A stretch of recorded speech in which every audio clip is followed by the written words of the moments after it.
So here's the cut of the jib of my review of The Fall of the House of X. It's not that good.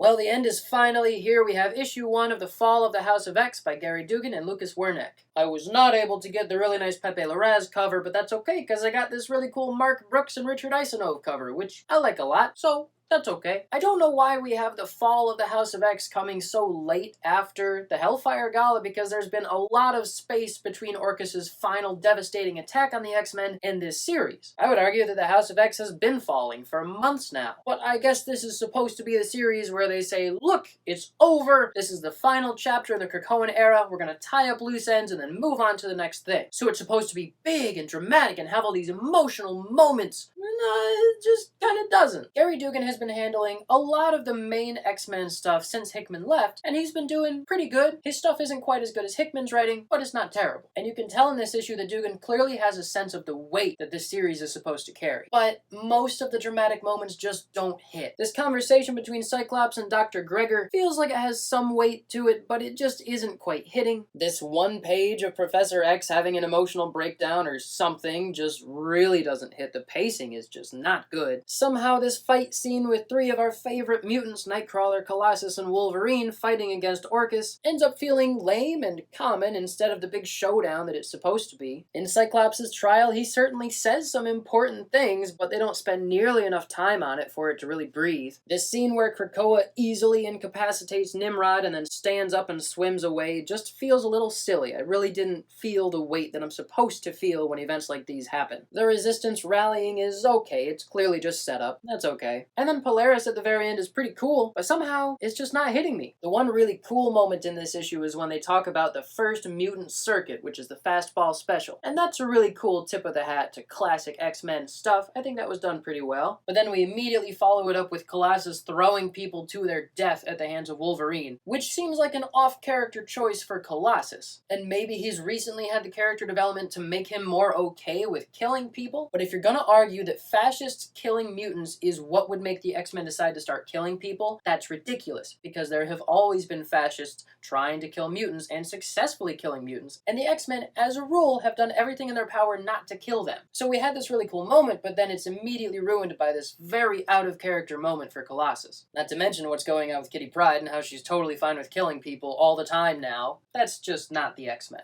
So a lot of the moments in this issue are really not hitting, and I think that part of the problem is Duggan has way too much on his plate. He had to cram so much into this first issue that nothing had any time to breathe. But I think the dialogue is also not really hitting. It's supposed to be very dramatic. You can tell that he's going for a similar tone of dialogue that Hickman had at the very beginning of House of X, but it just doesn't feel as meaningful. The real problem here, I'm convinced, is the art. Lucas Werneck is one of Marvel's newest Stormbreakers, which is what they call it when they take 6 artists and say, look how great our new talent is. They're gonna be on all the books from now on, whether you like it or not. And then maybe 1 or 2 of those 6 artists branch out and become iconic artists, but the other ones are all, eh. One very noteworthy Stormbreaker was Peach Momoko, who blew up, deservedly, because her art is amazing. And I've definitely seen some really cool Lucas Werneck covers where he had lots of time to develop his idea, but I'm getting the sense that this issue was kind of rushed, because the artwork in this issue is kind of sloppy, and I definitely wouldn't call it a unique style. I'm definitely seeing some reference to Pepe Larraz, which makes sense. I wouldn't be surprised if Marvel was pushing him to emulate Pepe Larraz, because Larraz is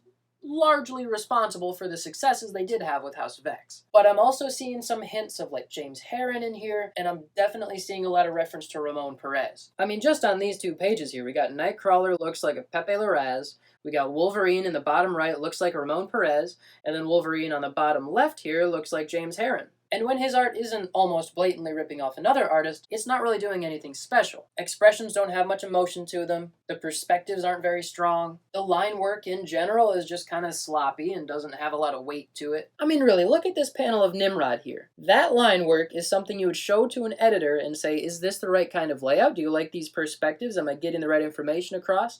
And the editor would say, yeah, that looks like a good start. Now go finish it. But that got printed. That's supposed to be the final work. And I think things like this hand up here in the top left are very common in comics nowadays, this kind of style that's scratchy and a little blurry. You know, you see Daniel Warren Johnson doing that kind of thing, you see James Herron doing it, and it can work, but a lot of the time, if you don't do it right, it just looks lazy. So I think the reason that a lot of these moments aren't hitting with as much emotion as they should be hitting with is because the art is just not conveying a lot of emotion. Like on this page here, this conversation, I can almost guarantee that the expression Duggan had in mind for the Omega Sentinel was not as blank as that. This is a good panel. I like this panel a lot, where Krakoa rises up out of the earth like that, but I think a lot of the work is being done by the colorist in this panel. So overall, the art really just doesn't sell the gravity of this issue to me, and the dialogue is kind of thin, definitely not the most interesting it could be, and there's a lot going on, but somehow I don't feel like anything happened. So we'll see how the rest of the series goes. This might shape up to be a satisfying end to this weird era of X-Men, but I don't really have high hopes for it.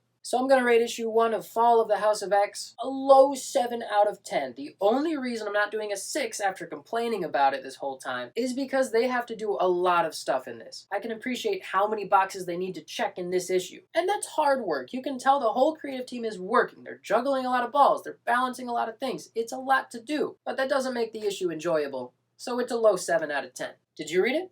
What do you think?